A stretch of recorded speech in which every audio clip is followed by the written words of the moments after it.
অনেকদিন পর ওর এডিতে আসছি। আচ্ছা, এতদিন তো আমি অফলাইন ছিলাম, দেখি তুই কার সাথে গেম প্লে করছে।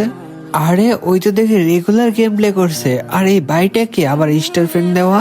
আরে এই তো আবার ইনভাইট দিচ্ছে, দেখি তো কি বলে। Hello baby. বেবি মানে কে আপনি ভাই? আপনি ওরে বেবি বলতেছেন কেন? এ মানে ওই ছোট বাচ্চা তো, তাই মজা করে বেবি বলছে ভাইয়া। ও আচ্ছা, ওর সাথে আপনার কতদিনের পরিচয়? এই তো কয়েকদিনের। আচ্ছা ভাইয়া আমি আসি, তাহলে পরে কথা হবে।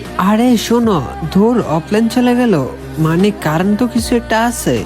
আরে এটা আবার কি অ্যাড দিচ্ছে, দেখি তো। কি রে বান্ধবী, নিউ বয়ফ্রেন্ড পেয়ে তো ভুলেই গেলি। বুঝলাম না, তুমি কে আর ওর নিউ বিএফ কে? আরে আপনি কে? আপনি কি আরমান ভাই?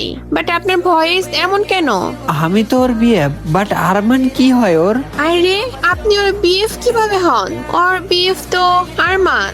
ও আচ্ছা বুঝলাম, পরে কথা হবে, ভালো থাকবেন, টাটা।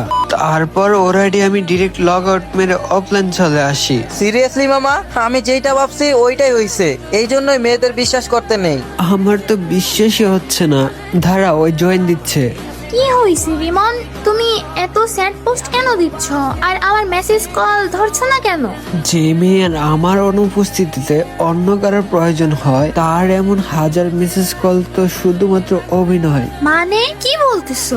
সবকিছু কি মুখে বলতে হবে? কেন করলে আমার সাথে এমন? আসলে তুমি হঠাৎ অফলাইন যাওয়ার পর ওর সাথে ভালো একটা ফ্রেন্ডশিপ হয়। ওই আমার সাথে ডুয়োতে অনেকগুলা ম্যাচ খেলছে আর আমারে অনেক সাপোর্ট দেয়। তারপর থেকে ওর সাথে কথা বলি। আমি জানতাম না যে তুমি এভাবে অনলাইন আসবে।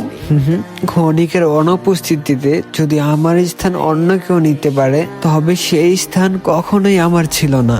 Get lost.